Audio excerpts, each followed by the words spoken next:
Hello everyone, today I'd like to talk about the afterthoughts and reflection of a book I've been reading.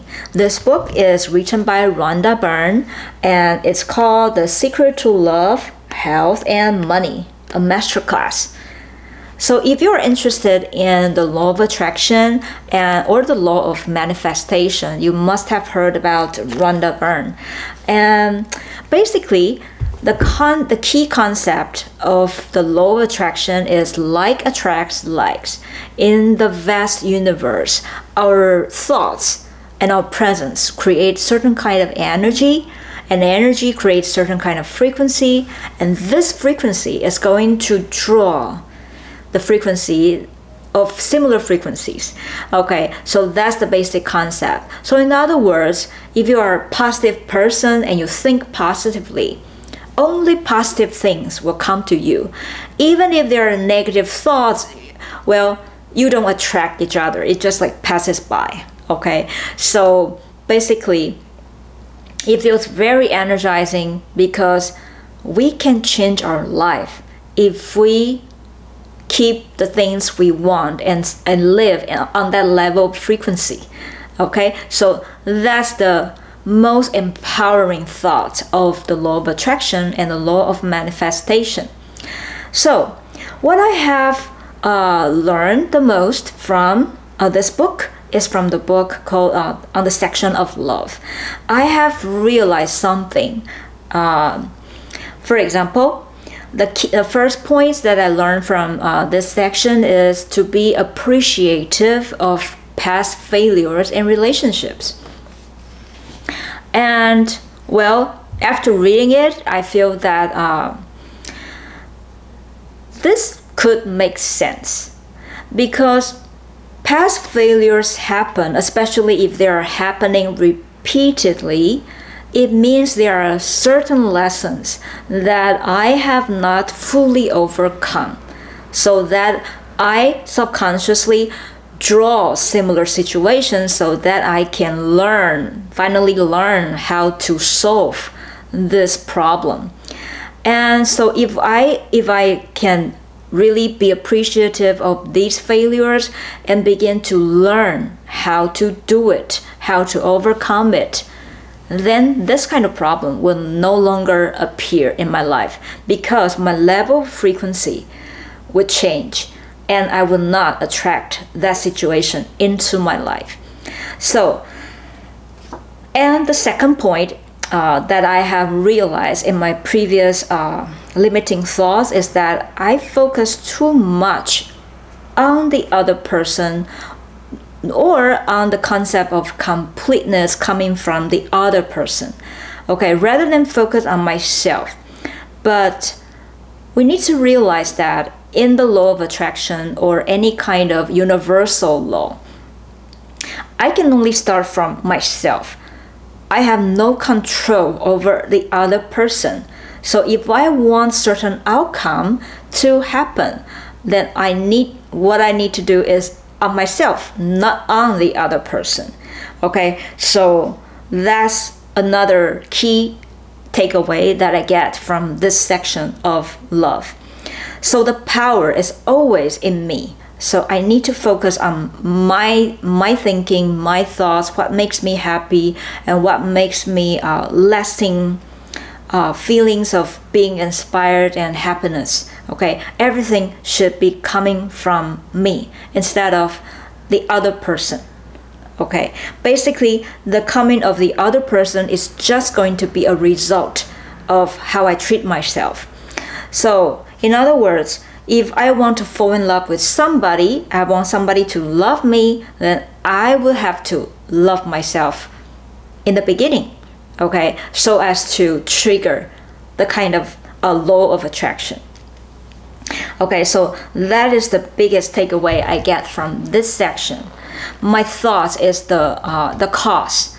So what happens is only the result. Okay, and the second part I learned from the section of health and wealth is very similar.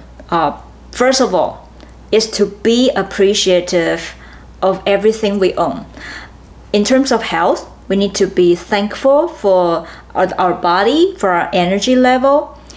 Don't focus your attention on the current illness or the disadvantage that you're facing right now. Focus on the good points, and focus on the perfect image of what you envision your health status to be.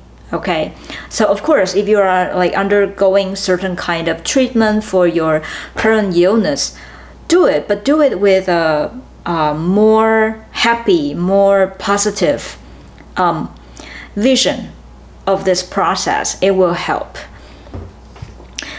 And in terms of fortune, I think what I have learned the most is to lift the previously limiting thoughts that we accumulated through our society, through our background, and instead to be appreciative and grateful of the current payments we get, the materials we owned.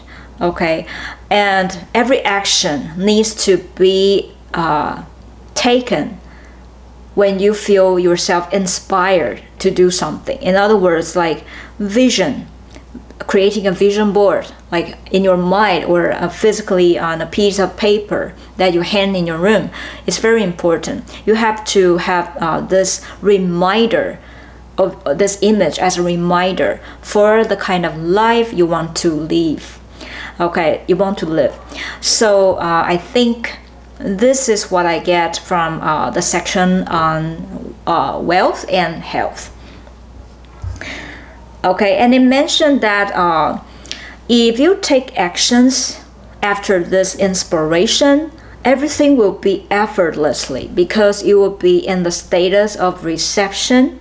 You are following the flow, and the kind of little action that you do is like the water you put in the ocean or in the river, that and your thoughts, everything is going to be like the boat because it has a lot of water. It can go in the direction that you want. Okay, but if you do not take inspired actions, your dream is going to be like stranded. Okay, it does not have enough water to make you float to the place you want. So I see that little action that you put in, the efforts that you do towards realizing your dream, as this kind of adding water to that river of your dream, to that ocean of your biggest wish. Okay, so in other words, when you take action because you are inspired, what you have put out is putting you on the level of reception. Because you are happy, the frequency that you give out is like happiness, so everything is going to work in your favor.